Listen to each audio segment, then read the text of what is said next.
What's the promise of Obama? Why does he appeal to voters? Looking back at those days, what was your overview about that with Obama? Well, Obama was one of the most attractive political candidates, certainly the most attractive in my lifetime in all of the, not obviously I disagree with him on policy, but he has a lovely family. He's unbelievably well-spoken. He tells great jokes. He sings beautifully, looks good in a suit. I mean, just everything I've heard about the Kennedys, you look at Obama and as a Republican think, I'm so glad I don't have to run against that again. There's no one who can compare. I think that's why Cory Booker has gone no place, because he's like, Obama was so eloquent and elegant. Cory Booker comes along and he's like Obama's country cousin. So I think that's part of the attractiveness. Obviously, it only helped him that he was half African American. White America feels very guilty about slavery and Jim Crow and how far behind such a large percentage, not all obviously, but a large percentage of African Americans are. Andrew Sullivan was writing, this is the president who's going to bring us together. This will heal us. The Muslim world won't hate us as much when they see someone named Barack Hussein Obama as president of the United States. I think those were the good reasons for his appeal. And the bad reasons for his appeal is what we always have with us, just some element of Americans who want a much more socialist government, a much bigger government, and thought, we got this Mr. Charm school to push it through, and they did get it with health care. So at the same point that he is presenting himself and is being seen as a bridge to the divide, both politically and racially. During the campaign, of course, on the other side, Sarah Palin is brought on as the vice presidential contender. Sarah Palin ties into a very different America, a very different audience.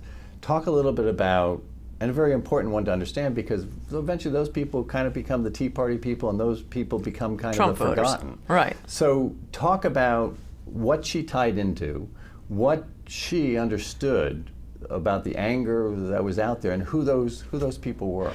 Well, I think that we'll call them the Palin voters, Tea Partiers, Trump voters.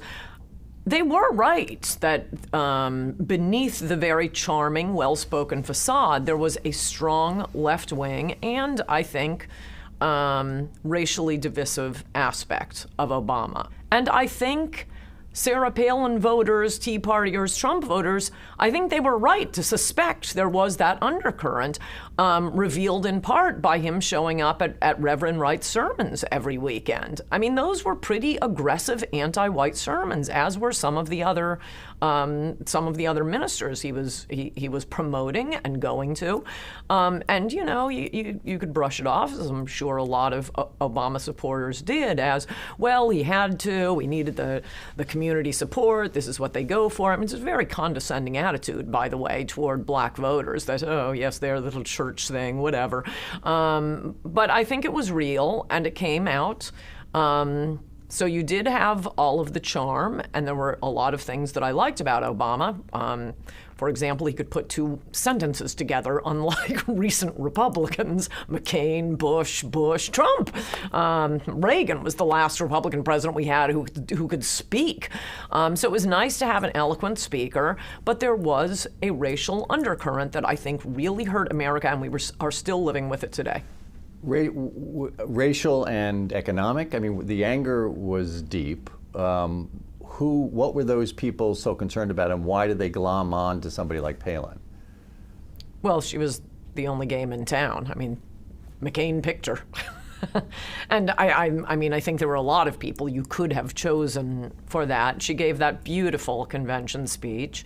I mean, she had been a sportscaster. She knew how to read a teleprompter. She was an attractive person. And I got to say, I was thrilled when she gave that convention speech. It was magnificent. What Republicans never liked about John McCain, and the reason Trump got away with bashing John McCain, isn't that he sometimes crossed the aisle. For Pete's sake, I sometimes cross the aisle on issues. All of us do on this or that issue. It was because he delighted in saying whatever the New York Times wanted him to say so he could be praised for his bravery. No, it's not bravery being liberal to the New York Times. Go down to Mississippi and say it and you'll be brave. So let's talk about the Obama years and a couple of things that happened that created more and more turmoil and sort of the anger on the right. Of course, that we're coming back from 2008 or still in the midst of it. And you have the stimulus bill and you have the bank bailouts, you have the automobile bank bailouts.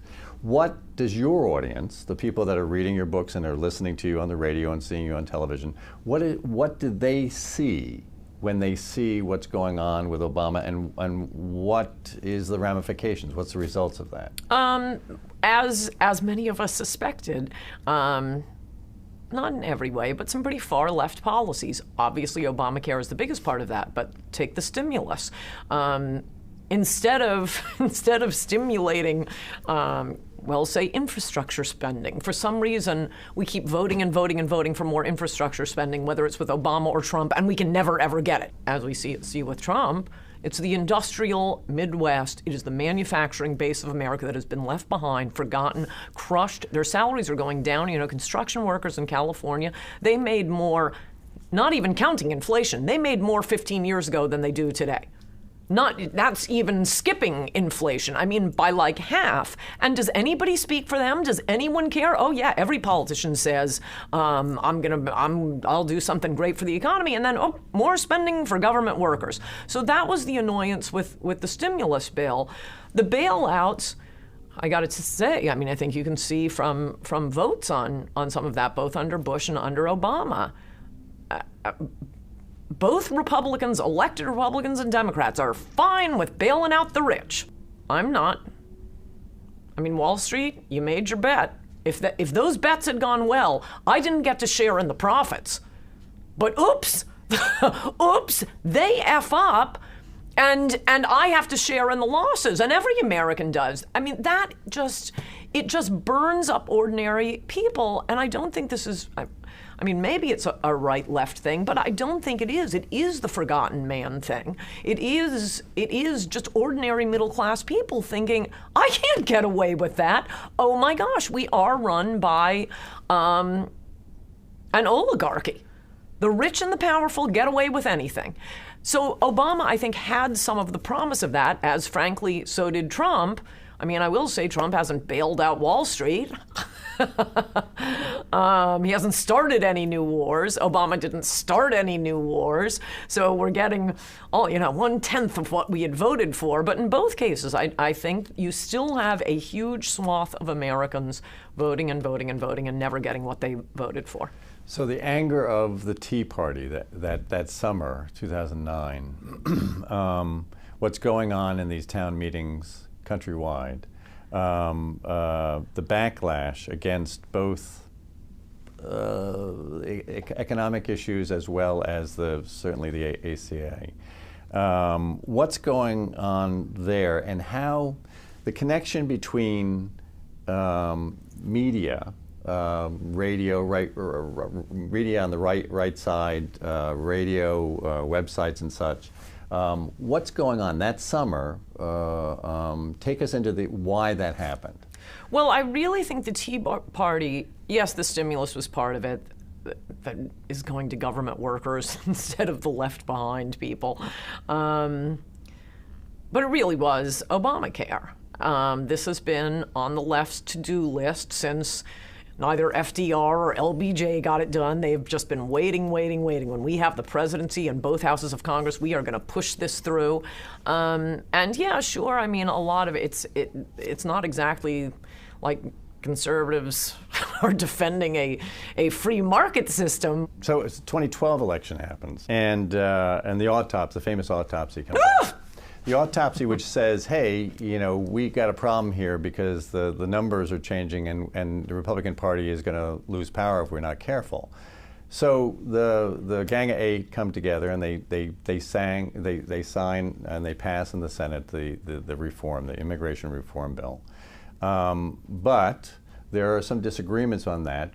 Fox, not by Fox. Fox is not by Hannity. They're in support of it. Correct. And there are some people like Bannon at Breitbart, and certainly Sessions, Senator Sessions, and Miller, who's working for I can Sessions. tell you who was against the amnesty, and Bannon was still, nobody knew who Bannon was back in 2012. Good luck to you finding him anyplace. And I'm not criticizing him, but no, it was Senator Sessions, Stephen Miller, who worked for him, Mickey Kaus, me, Joyce Kaufman.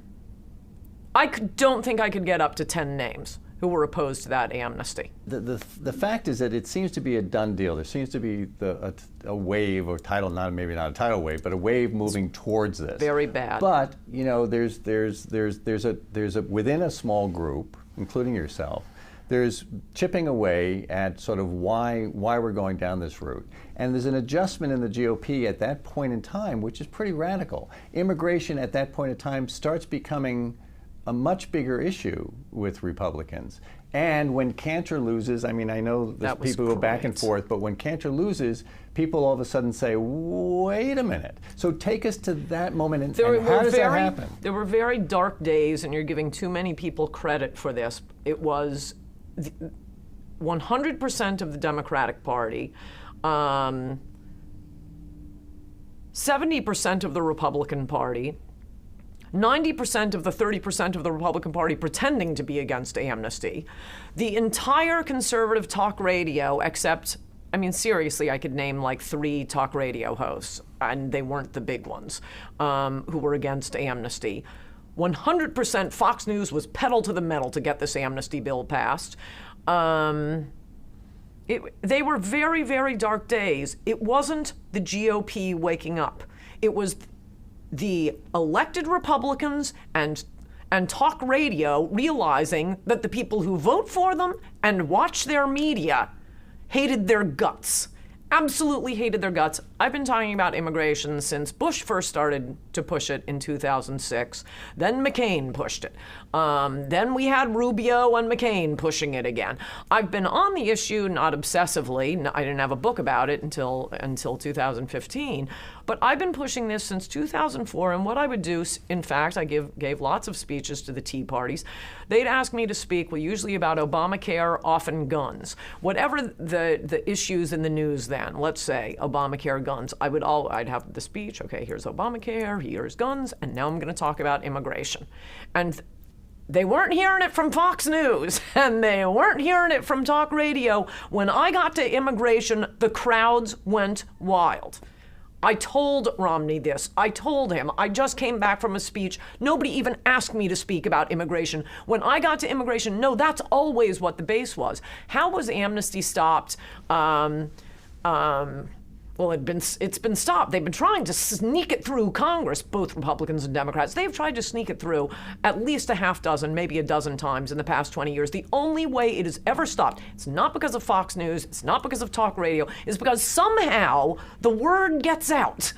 They're about to pass an amnesty, and regular Americans call in and shut down the congressional switchboard. It is such a I've never seen an issue where the elites are 100% on one side and the people are 100% on the other side. Not 100%, but 90-90. And Trump was the only guy. I mean, this is why I wrote in Trump We Trust, and don't think I didn't know what his disabilities were. I'd go out with my friends, and they'd sit down and tell me, that he's tacky and the gold all over, and he can't put 2 cents, and I'd say I'm going to this totally clear-eyed. But he's not a genius. There's a $1,000 bill laying on the ground, and he picked it up, and nobody else would pick it up. Does any other Republican want to run on a popular issue? Any of you guys? Anyone? Do we have any offers? You in the back? Nope. The Koch brothers and the Chamber of Commerce want their cheap labor, and they don't care what kind of country this will become because of it. Well, the people do care.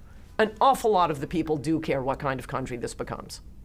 So one other thing is, talk about Miller. Did you know Miller back then? No. Who was he? Why does he become this rising star? Why does Trump turn to him? He's an interesting guy. He starts out in talk radio in a way. He's a student, and he's involved at Duke and everything else, and so he's glommed onto, and he's good on it, and so he's popular. But who is Miller? He's very smart. He's very patriotic.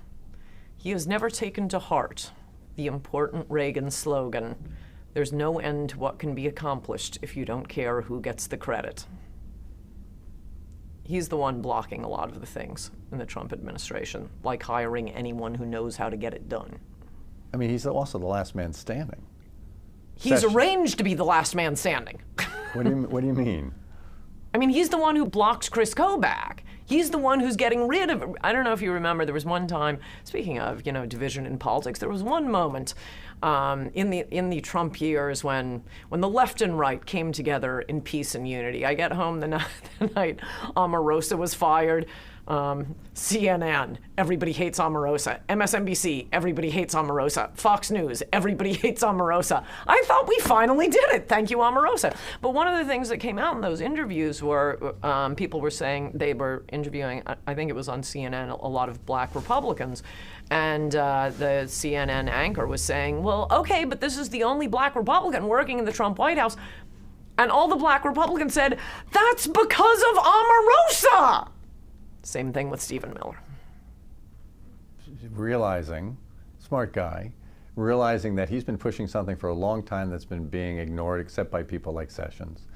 He's going to push this thing through in any way possible, and a lot of the other people out there have never had their hearts in it, and they're absolutely against it, and there are plenty of people who could be hired. And by the way, I'm not applying for a job. I absolutely do not want a job. But until he unfortunately passed away last year, Pat Goodell, Mickey Kaus, Chris Kobach, you got Harvard, Yale, Oxford. He wrote E-Verify. He wrote the Arizona law that was upheld by the Supreme Court, denounced as papers, please. Yeah, that was upheld. So screw you, MSNBC. He's the one who came up with, Romney called it self-deportation, the argument that we don't have to deport anyone, we enforce E-Verify, they go home the same way they came. We didn't round them up to bring them here, we don't have to round them up to bring them home. It's a lot easier going back the same way. All of these were Chris Kobach's ideas.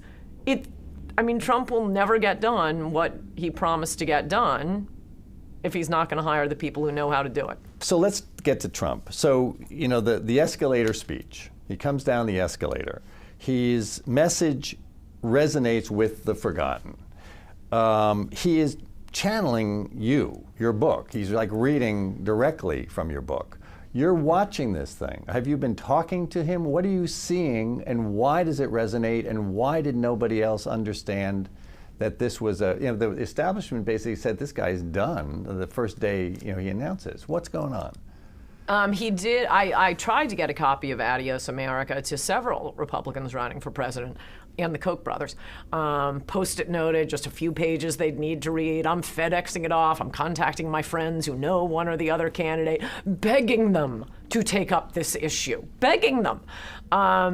No, Trump just saw me on, a week before the book came out. I did an interview with Jorge Ramos. It went up on Drudge. It goes viral. I'm on my way to the airport later that day, and I get an email from, I recalled it being him, but it was probably Corey Lewandowski saying, could you please FedEx a copy of your book to us? And yes, Trump got a lot of the very important points and correct points from Adios America.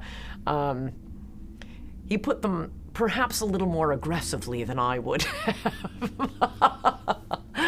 But when I first saw the escalator speech, I was a little nervous by it because it was more kind of, well, not the way I would have put it, agree with the underlying points, but maybe maybe a little honey in your presentation. But my main, so there was, and the concern was that he would end up undermining the issues that were so important and so popular by stating them a teensy bit too aggressively. So it actually took me a couple of weeks. I also expected he was going to back down. So I was waiting for Trump to take it back and say, oh, no, I didn't mean that Mexico's sending rapists. They're sending Rhodes Scholars. They're so much better than we are. And damned if he never took it back. So 2 weeks later, I had to say, okay, I'm for this guy. Why does it resonate with the population, certainly your audience, other people out there? What is going on that the establishment doesn't understand? Well, two things. One is the issue itself, and I think that has always been lost with Trump. I mean, the mainstream media's narrative is that, all the people who voted for Trump are just, three-fingered troglodytes who hate minorities and hate the other. No, could you please notice that he's the only one who has allowed us to vote on this basket of issues? The trade, immigration, and no more pointless wars, all of which serves, Boeing, Raytheon, the cheap labor, the globalism serves Wall Street. They get to do the contracts. What do they care about America? They are globalists, whether they're in Gstaad or Davos. What do they care about America? Normal Americans care about being Americans. It's one of our most precious possessions. And the fact that politicians have blown that off over and over and over again, even when Trump was winning on those issues, I mean, would I have preferred someone who was a little more well-spoken? Yeah, I think I and all of my friends would have. Okay, that's part one. Do not discount the issues. That is why people were voting for him. It was an advantage that he would double down when he was attacked. Why? Because it made him the molecular opposite of John McCain. You're not going to back down. Now, I wish, since he's been president, that he would do the punch back even harder when he's being attacked for actually doing something, like building the wall, and not for tweeting something.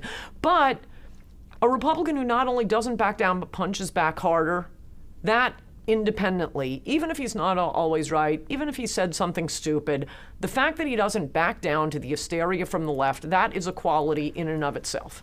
The Access Hollywood moment is I think, an example of what you're talking about, is the fact that, and you've written about it, that he can kind of get away with a lot because people see him as telling the truth on the points that they're mostly interested in. Define what was going on. How is it possible that he was able to maneuver around Access Hollywood tape using techniques like going into the debate the next night and sort of going after Bill Clinton? I mean, what was going on? First, I don't think anything could have stopped Trump at that point when the Access Hollywood tape came out. People wanted to vote on immigration. Every time it has been put to a vote since 1994, they have voted to end illegal immigration. Can you get a clue, politicians? They were voting for Trump. And as I think it was Josh Barrow, I forget who the reporter was, but I think it was Josh Barrow, went out to Iowa before the Iowa caucuses. And he said he's interviewing people. He tweeted this out and said something like, I'm asking voters, but what about his attack on John McCain? Who cares? The wall. Next question. How about the fact that he used to be a Democrat? Who cares? The wall. That's what people were voting on. He promised to build a wall. There was such a hardcore element of support. I mean, it may not be every single voter, but I think it was an awful lot of them. I mean, in my circle, that was what it was, voting on the wall and illegal immigration. And I'm talking about, doctors and lawyers and Hollywood people who aren't forgotten. What do we get out of this? We get the cheap labor too, but we want to save America and we care about our fellow Americans. So I don't think anything could have stopped Trump at that point. And I have to say, my face apparently turned white when I first heard about the Access Hollywood tape at Breitbart offices in LA.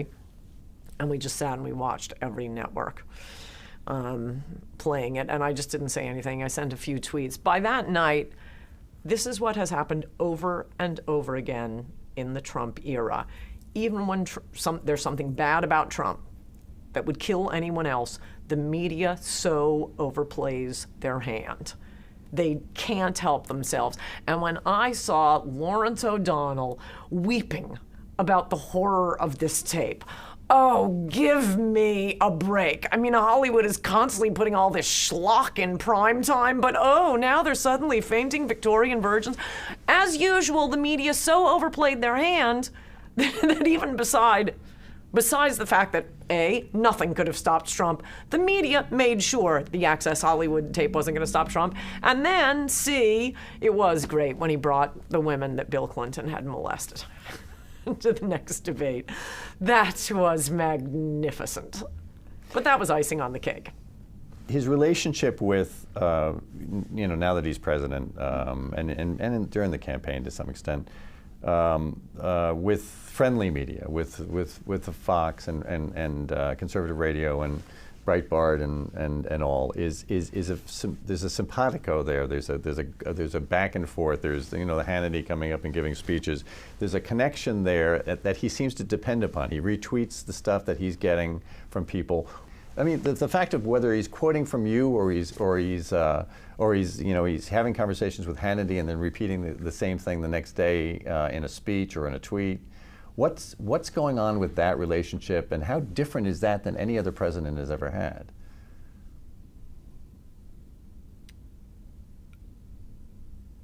Well, I'm not a Democrat, so I can't speak to the loyalty of Democrats, but my impressionistic view is that Trump is the most disloyal person I've ever seen. No, in fact, he doesn't give interviews to Breitbart, the website that supported him when Fox News was bashing him night after night after night. He does not give interviews to Daily Caller. He has absolutely no loyalty to anyone but himself. And if you happen to be a TV talk host who's going to stick your nose up his butt every night, yes, he'll pat you on the head and give you interviews. But in terms of rewarding the media that supported him, oh my gosh, he's disloyal. He calls Maggie Haberman of the New York Times every day. Why was he giving that interview to Lester Holt where he said, I was going to fire Comey anyway? Why are you talking to Lester Holt? All he wants is for the mainstream media to love him. It's kind of cross-messaging when you're telling your supporters it's fake news, it's fake news, it's fake news, and all you want is praise from them, other than Hannity and Fox and Friends.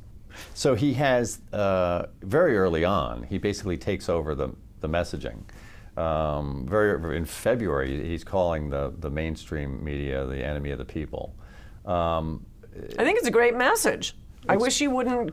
What's in your books as well? You agree with him about the media. So explain what is going on with that part of the relationship. But what's going on with the message, taking over the message, battering the media constantly, and what are the consequences of that? I don't think any progress can be made on anything in America until the media is destroyed and replaced by something with integrity. I mean, Trump, as usual, his actions are not consistent with his words, which is to say he denounces New York Times and ABC, NBC, CBS as fake news, but oh, does he suck up to them? That's all he wants the interview. Oh, clear my schedule. Maggie Haberman's coming in. And then totally disses Breitbart. So kind of like with the wall, we get great tweets on immigration, but he's not actually doing it. But I do think the words he's saying, at least we're getting that out of him. I was hoping for more, but at least we're getting the words, and I think that is useful. One of the great things Trump has done is to give a word for concepts. I mean, it was an important point George Orwell made, I think it was Orwell, that until you have a word for something, you don't understand it. There's no part of your brain that, the swamp, fake news, what are some of the other ones? Low energy was a good one. That was a really good one. But the fake news one that could be the only thing we get out of this presidency, to run down, and boy, the media sure isn't giving him any pushback on this. ABC, NBC, CBS, they are embarrassing themselves over and over and over again.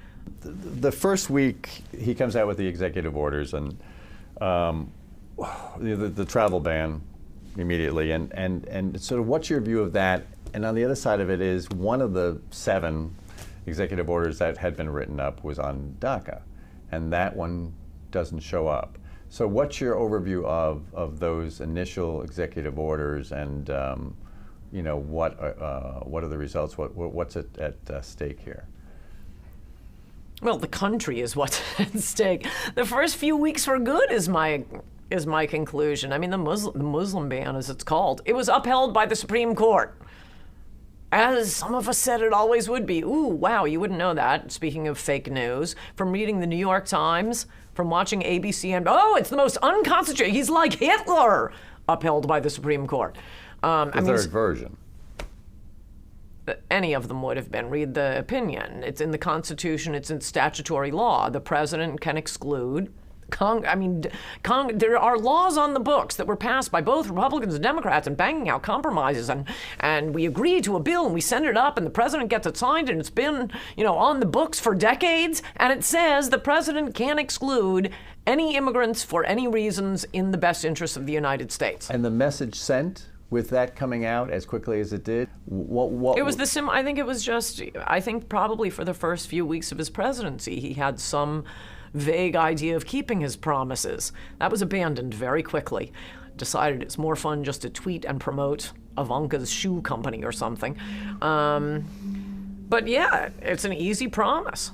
Frankly, all of his promises, among the brilliant things about his campaign, and it was a magnificent campaign, and I would write in Trump We Trust again, all of his immigration promises, he doesn't need Congress for. As I wrote in Trump We Trust, what was so clever about it was a lot of it is just enforcing laws on the books. A lot of it is up to the president as commander-in-chief. The only thing he needed Congress for of his central campaign promises was overturning Obamacare. So I'm sick of hearing the 3D chess crowd say, he can't because of Congress. No, read in Trump We Trust. That was the brilliance of his campaign. He is the commander-in-chief. His number one duty is to protect the borders of the United States. For 200 years, that's what our military did. We built fortresses along the border. There are Treasury regulations. He's head of the executive branch. He could tax remittances. The billions of dollars being sent mostly by illegal aliens from this country back to Mexico. Tax the remittances. I don't even know who's against that. Doesn't Wall Street make some money on... Are they the ones against this? That's how Mexico pays for the wall. You put a 10% tax on, I think it's something like 20 billion is sent every year. It's an astonishing amount that gets sent out of the... You put a small tax on that, Mexico's paying for the wall. You keep a promise. And there are Treasury regulations passed after 9/11 that allow the Treasury Department by itself to put regulations on transactions. So he could do that without Congress. He can overturn the unconstitutional, I'm going to give amnesty to dreamers thing that Obama passed after saying for 7 years, Obama is telling Hispanic groups, I don't have the constitutional authority to pass this law or to issue an executive order. I need Congress. Congress doesn't pass it. And then he says, I'm going to do it. So we have it on the authority of constitutional law professor Barack Obama that his DACA executive order is unconstitutional. Trump can't even write an executive order ending it? Why? Why didn't the executive order for DACA? I mean, certainly Sessions and Miller are in there pushing big time. Bannon as well, supposedly. What was going on there? What was the view of your audience to that? Well, some of us are a little upset that he hasn't kept his promises, more than I think you will hear from publicly, because the media has made itself the enemy of the people. And look, I understand this. I think somebody's got to try to hold his feet to the fire. We have a few months left to get anything out of this guy. I mean, even if he wins re-election, is he more or less likely to keep his promises when he isn't facing another election? I'll fall on my sword and keep attacking him for not keeping his promises. But I must say, I understand the feeling of the I mean, I don't think I could debase myself enough just start claiming he's playing 3D chess. No, he's not playing 3D chess. He's lazy, narcissistic. I don't know what the reasons were. Never believed to begin with. Who knows? But he's not keeping his promises, and don't tell me it's 3D chess. So let's talk about the Dreamers. And so Sessions sets a deadline. I guess it was August of 17. Trump seems to be torn on the Dreamers specifically, on what should happen, and he goes back and forth, and everybody talks about, the two sides of the White House pushing him in either direction. What was going on there? Why didn't he act? Could you tell from your conversations with people that there was a divide or actual divide? For a president who knows things and has beliefs, like Ronald Reagan, he could surround himself with people who don't believe the same things he does and still accomplish a lot. It would be harder, but he could do it. For a president who doesn't know a lot about the subject and maybe doesn't quite care so much, to surround himself with his kids and with the exact RNC flacks he ran against and he beat, and that the Republican Party base hates with the hot, hot hate of 1,000 suns, you're not going to get anything done. And that's basically what we've seen over and over again with Trump on the immigration issue. And there's no one in that immigration bureau. Maybe there's, one person who agreed with Trump, but not the head of Homeland Security. Why is that? Trump hired these people. But what does that mean? I mean, I thought that Trump was the guy that what he had promised to do. So why is he hiring people that disagree with what his tenets are? Why he surrounded himself by people actively opposed to his agenda and let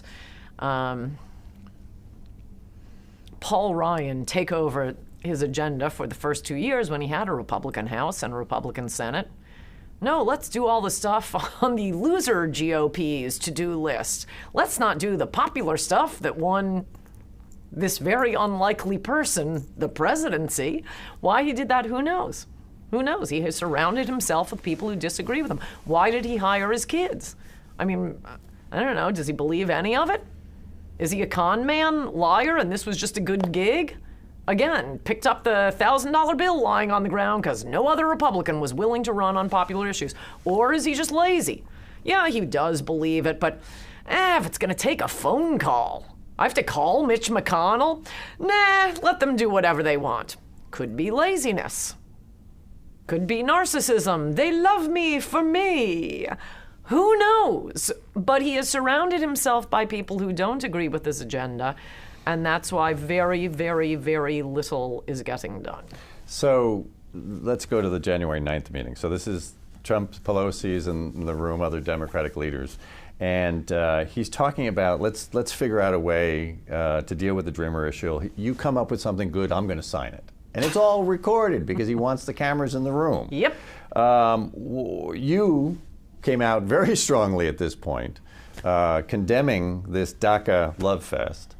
What did you see going on, and the significance of it, and your attitude on it, and your audience's attitude on it? It was unbelievable.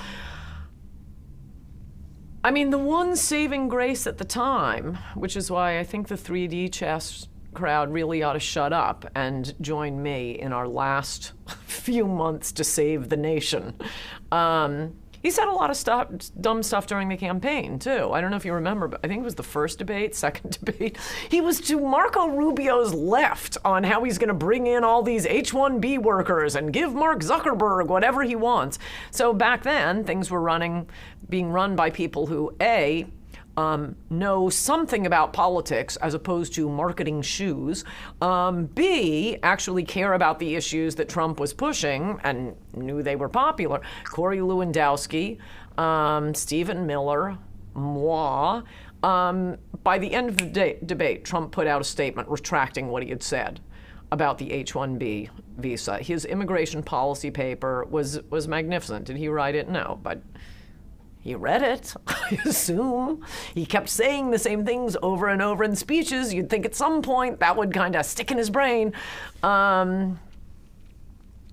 So that's why I punch back whenever he does something stupid, because he's done stupid stuff before, but then he gets back on track. He got back on track a lot faster during the 2016 campaign because he cared about being elected. Again, I say to the 3D chess crowd, what's the incentive in a second term? You think you're going to get the wall then? So what happened on that meeting that you were watching and couldn't believe or were punching back I don't about? really remember distinctly. I just remember him saying he wanted to give amnesty to Dreamers. How many times do we have to win this fight? It's the craziest thing. Over and over and over again. And, you know, as I say in Adios America, this is what Bush said about the terrorists. We have to win every time. They only have to win once, and the country is over. You called it the lowest day in his presidency. Yeah, until he signed the third omnibus bill, not providing funding for the wall. Little did I know there was lower to come. Then that was Tuesday. Then Thursday. The Thursday Trump. Tuesday Trump, Thursday Trump.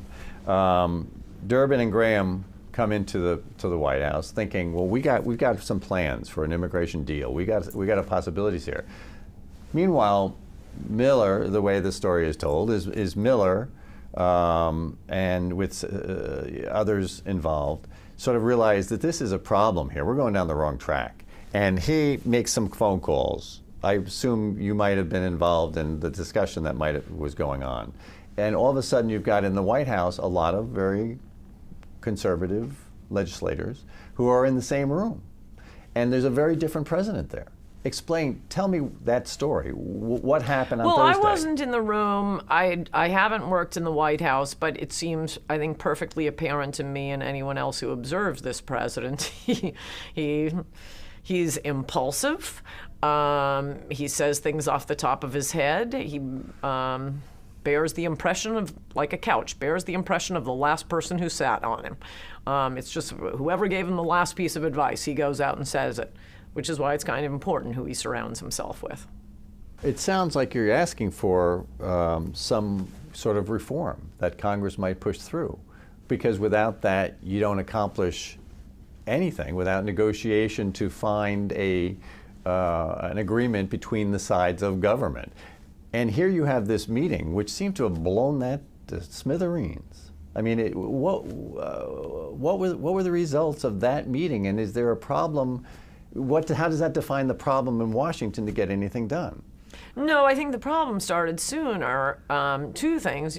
Trump could put a pause on all immigration, as we know from the Supreme Court ruling upholding the Muslim ban. Virtually all immigration. He could do it. It's in the president's hands. Congress passed a law putting that in the president's hands. And no, it's not good for this country. It is not in the best interest of the country to be driving down wages more and more and more. That is not in the best interest of the country. I think that would be upheld by the Supreme Court. Point two, he had 2 years with a Republican House and a Republican Senate. And one of the things we've seen, even when Trump says, though I don't particularly want to admit this to a frontline audience, but even when he tweets something that is rather stupid, you will notice Republicans in Congress won't attack him for it. Why? Because they know the Trump base will be angry at them if they attack him for saying something stupid. Think of the power he has. He couldn't have gotten a Republican House and a Republican Senate to vote for a moratorium on all immigration. Just a brief moratorium. We can assimilate the ones already here. We can get our books in order. The world isn't going to fall apart. That, you know, you may have to pay your maid an extra couple of dollars. Sorry, Park Avenue. So let's move on to zero tolerance. So then Sessions announces the zero tolerance policy. What was your audience's view about zero tolerance? Yeah, that's why we wanted a wall. It made me angry that he hasn't started the wall yet, but as long as we're not going to have a wall, yeah, of course you got to have zero tolerance policy. We've created a magnet. I mean, it's not like we haven't done this before. Reagan passed an amnesty, and one amnesty begets another amnesty. It begets more and more illegal. You are creating a magnet for more and more illegal aliens to pour in, as every country that's ever tried an amnesty has discovered and never done it again.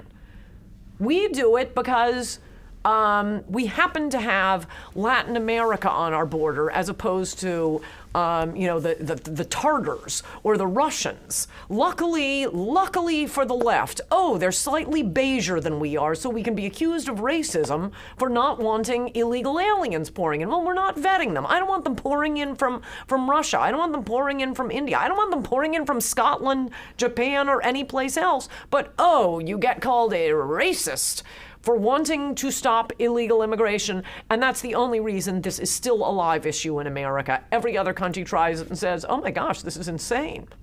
In fact, Spain famously asked the EU for help when they were having migrants just pouring in. They said, we can't stop this. And the EU crossed its arms and said, you guys passed an amnesty a few years ago. You did this to yourselves. Well, we did it to ourselves. The only way to, before you talk about anything that's going to be done with the Dreamers, you have to cut off the flow of the new ones coming more and more and more. And my gosh, if you're giving them driver's licenses and free health care and amnestying them, it isn't multicultural. We are getting one culture coming in. Bangladeshis don't happen to live within walking distance. So liberals just say, fine, screw them. They're not being vetted for crimes, for membership in gangs, for even, at Ellis Island, they'd slap you on the back, make you cough, and see if you have tuberculosis. Now we're getting all kinds of things coming in. We have no idea. So why the executive order that the president then puts out that ends the system? Because Ivanka cried. Explain. I don't know, maybe he had to. I don't think so. I think Americans are really fed up with this. I mean, Americans are the most generous people in the world. It's manifest by their giving, private giving. Whenever there's a tsunami, an earthquake, a warlord, who is rushing in to save? So Americans have very soft hearts.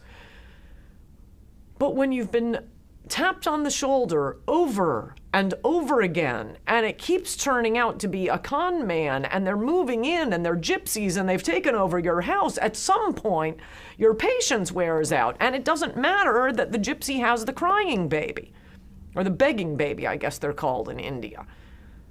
I think this was a politically engineered crisis, storm the border so that we can get the pictures, and I think enough Americans understand that. And your attitude about the president's decision? No strong position. Build the wall. Build the wall. But I'm talking about here. I know you are. I'm saying build the wall. You can try to get me to say something else. I don't really have a position on what you ask me about. The only position I have is build the wall. So you wouldn't have to go through this if you had kept your #1 campaign promise, build the wall. So he then says he's going to. So the fight over in December of 2018, the fight over the budget, and he's demanding the $5 billion for the wall, and it's not going to be in the funding bill. For the third time. For the third time.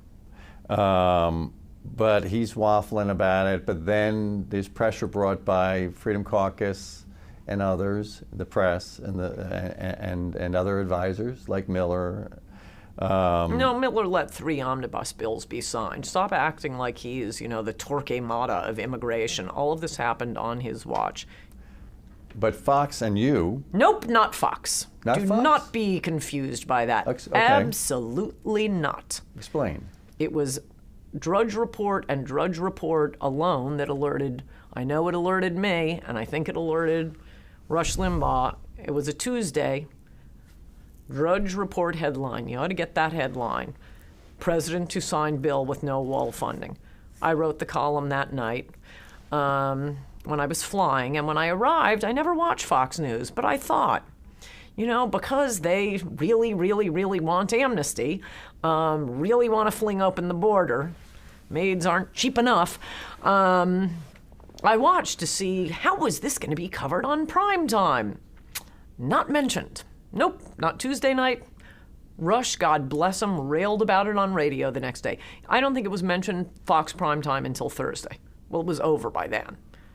Between my column, put that number 1,000, between Drudge and Rush, and Drudge did link to my column, so that upped it from 1,000 to having some influence on it. Oh no, Fox News was silent. Didn't mention it. There was other news. And didn't mention it. the results were the government closes down. Yeah. So your view of that and how long it goes on, and the results. The results were terrible. It couldn't have been worse. So you shut down the government for no reason, and then you get, scared because the media is saying, everybody's going to be so mad at you. And by the way, the government didn't shut down. That shows you, if only Trump had someone in administration who knew something about the government. Almost every department was already funded. I mean, the hard luck stories they were scraping the bottom of the barrel for on MSNBC were a joke. Every government official is going, not official, it was, I think it's only support staff, but every major department was funded. Essential employees stay on duty during government shutdowns, but they're all terrified. They're all I'm going to have a garage sale. Oh, you are not. You get a free vacation, government gift shop worker, free vacation, and you get full back pay. You always have. It will always work that way. But, they freak out at the White House. And the deal Trump ended up making was even worse. Mistake? Yeah, of course it was a mistake. I mean, what Trump proved, I don't know why he can't learn from his own campaign. He ran a beautiful campaign, and what he should have learned from his campaign was, number one, don't listen to donors. They hate America. You don't need their money. Number two, don't freak out and become a scaredy cat when the media attacks you. It's good for you. It helps you. And they freaked out in the White House. So we'll come up to the present. We're closer to the present now. So by March of 2019, the border crisis is getting worse, and arrests are at a 2-year high. Your view of why it's grown to this extent, why the crisis has become worse and worse during this period of time. Is any of this due to Trump? I can't say it's all due to Trump, but none of this would exist if Trump had simply hired some people who knew how to keep his promises. Whether that's because he doesn't care about his promises or he's just a lazy narcissist, who knows? But that's the fact. He didn't hire the people who can get it done. And it's not getting done. And yes, it's worse than it's ever been. It's worse than it would have been under Hillary. Hillary would know she couldn't get away with this. It's worse than it was under Obama. It's an absolute disaster. And he seems to have no interest, he the president, no interest in finding out how to make it any better.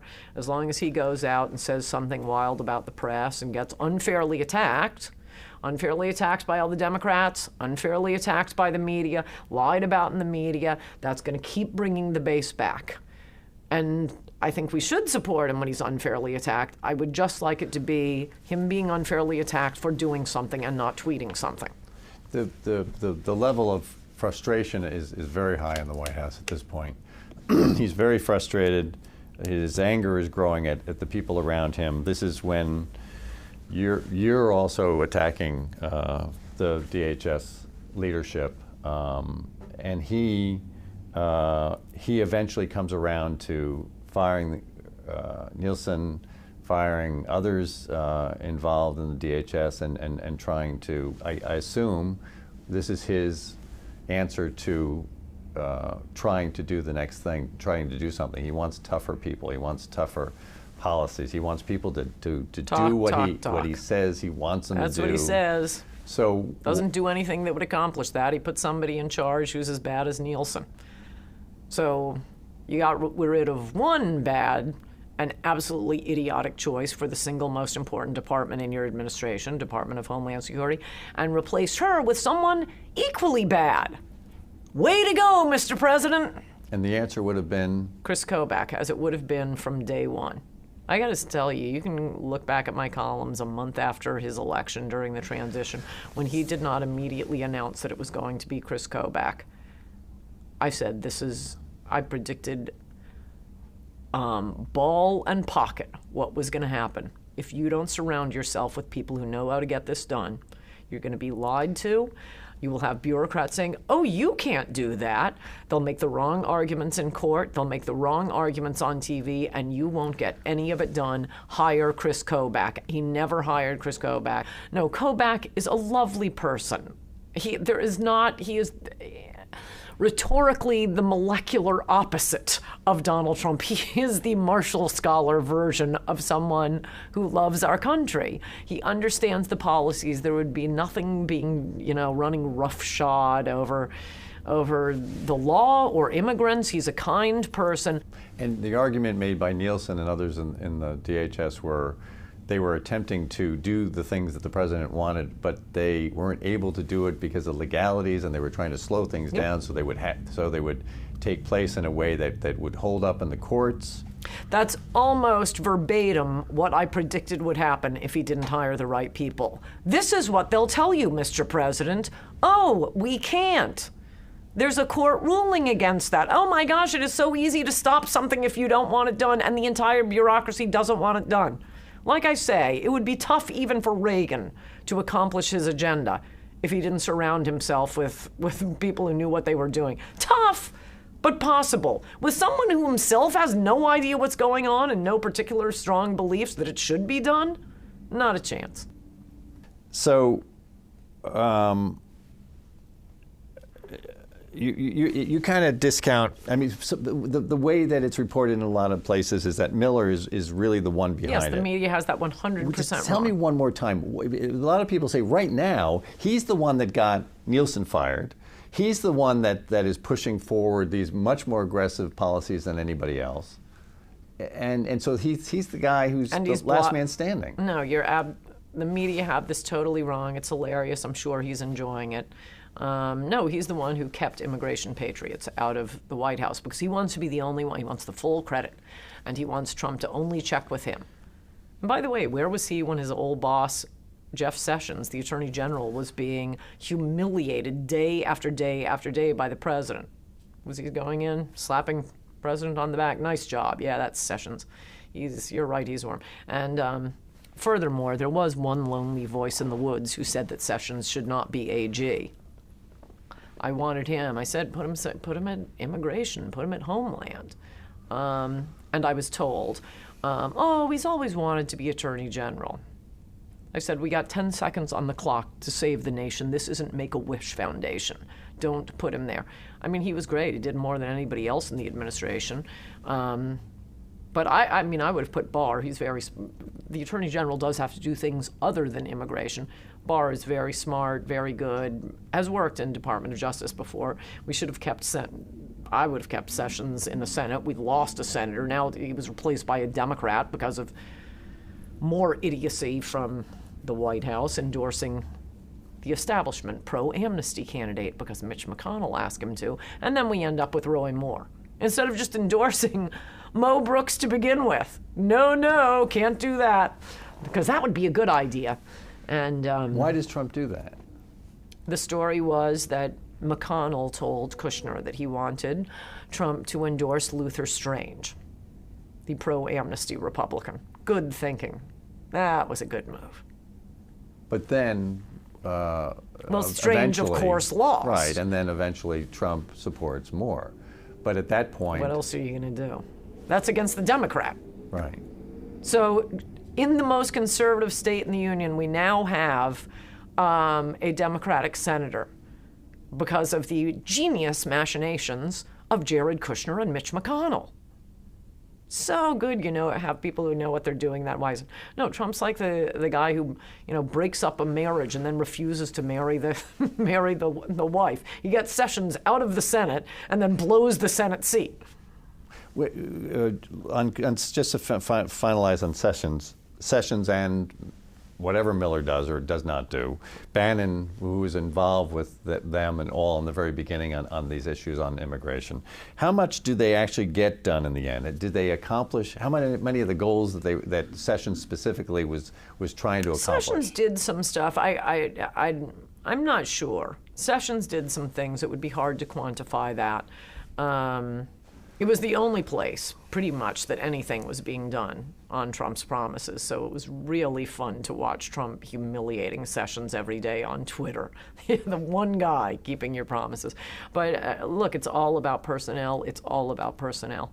If he cared, he'd hire the right people.